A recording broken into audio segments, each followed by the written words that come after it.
In this video, I'm going to be talking about a couple concepts that are kind of adult-oriented. I'm not going to be using any explicit words because of the way that YouTube works, but just know there are some adult themes in this video. In an odd case of events, I will be talking about politics today. I didn't think in a million years that I'd be talking about politics on this channel, but here we are. Firstly, before we do get into this video, I'd appreciate it if you could leave a like. I don't know if YouTube's ever going to restrict monetization on this video because of the type of subject that we're covering, but just in case they do, I would appreciate as much support as possible on this video. Have you even for a second thought about visiting or moving to Australia? Well, let me quash that dream for just a moment. Today, I woke up to a tweet that was being shared in a Discord group that I'm a part of, and the tweet was about anime being banned in Australia. My very first thought was, well, that's not good for my, career. So, of course, I had to take the time to look deeper into this. And it turns out that Yanko Productions' initial tweet that I saw wasn't too far off. This comes from an Australian crossbench senator, Stirling Griff. A crossbench is basically a legislator without a political party.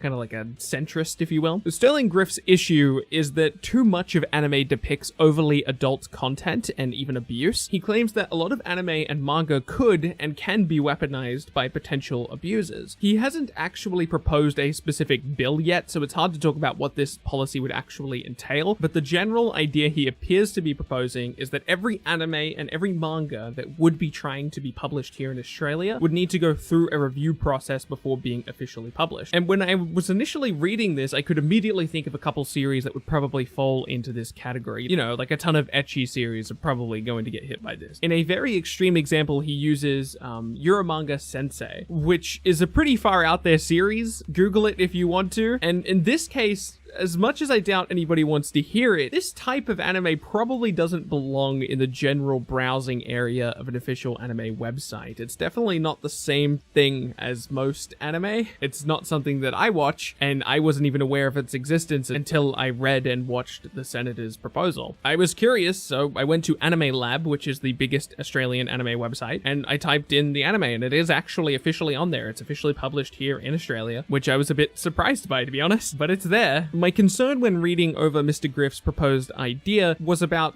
what anime that isn't traditionally ecchi would actually fall subject to this policy. Now, I haven't finished Goblin Slayer, but I have watched the first 6 episodes or so, and to my knowledge, there's only that one controversial scene. I'm sure we all know what scene I'm talking about. Would it be subject to this policy specifically for that scene? What about a series like Sword Art Online, which has a couple of those similar scenes? Well, Goblin Slayer and Sword Art Online were actually specifically mentioned by the senator, and yep, he would want to, in fact, have those series be subject to this policy, and he wouldn't want them to be published here in Australia. He also mentions No Game, No Life, but I don't know anything about No Game, No Life. I haven't watched the series. I've heard about the series through word of mouth, but I literally know nothing about it, so I didn't even care to read his take on it, because I had nothing to compare it to. And to be honest, I don't know if I even disagree with the senator's take here. Outright banning these series is probably not the way to go about it. It's probably a little too far, and it probably doesn't even accomplish the goal. Perhaps the correct policy is to limit the series behind some type of adult barrier in a similar way that we restrict other adult content across the world, or even just forcing anime websites to restrict what you see in the general area. Forcing these types of series, these ecchi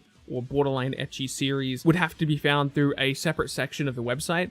This would in turn make it so that you would already have to know about the series before you start searching for it, or else you wouldn't be able to find it at all, which would create the desired effect, right? Because they would know exactly what they're getting into, and young people in theory wouldn't be able to find that content. Or I should say, they wouldn't be able to stumble across it. Obviously, they could still find it if they were determined enough, but that's the case regardless of however you try to restrict this in any way. And of course, the policy doesn't account for people illegally watching anime. This policy would only restrict the official publication of this type of anime. It wouldn't affect piracy websites. And as much as I don't like it, a large amount of people who watch anime are doing it on illegal websites. They shouldn't, and you should stop doing that. There are plenty of cheap and legal ways to watch anime. Please stop pirating your anime. But it's a reality of the situation, and the policy does not account for that. It's easy for an anime fan base, which I know most people watching this video are probably going to be anime fans, just like myself. If you don't know who I am, I make anime content for a living. It's what I do. It's easy for an anime fan base to get upset and scream from the rooftops about anime oppression because anime is getting banned in Australia. But at the end of the day, the senator is not trying to ban Naruto. He's not trying to ban Attack on Titan. He isn't even trying to ban violent anime. His goal is to ban anime that depicts abuse in a disrespectful, distasteful, and irresponsible way, which in theory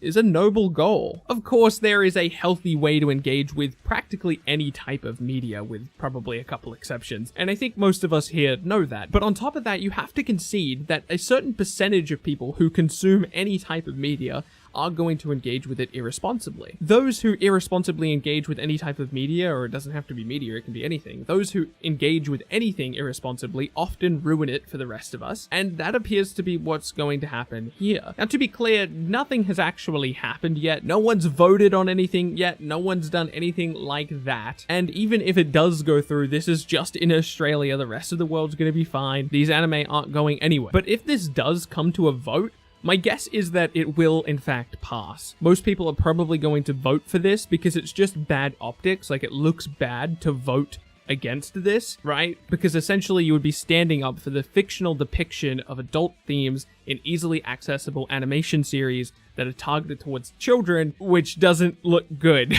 And there's like a lot of nuance there to explain, well, you know, it's not all like that, so perhaps maybe limiting this type of restriction is just a good idea, but regardless of how you argue for it, it doesn't look good. Obviously, I don't like the idea of anime being banned. It's what I do for a living, but I personally don't watch any ecchi series or any series with an ecchi-like scene. I mean, I watched 6 or so episodes of Goblin Slayer, but it's not a series I'm in love with, so if I never watched it in the first place, I don't think I would care that much. There is a huge library of anime that exists. It is a massive industry with so many adaptations of so many manga, and even if a series I loved was ripped away from me, which I don't think is going to happen, because again, I don't watch many of these series, but if that was to happen to me, there's still a massive library of anime to watch. As it is right now, I'm never going to run out of anime to watch, and taking away this stuff, it's not going to hurt me. I just wanted to lay out what's actually happening here, because everywhere on Twitter I saw people complaining and saying that, oh, Australia's banning all anime.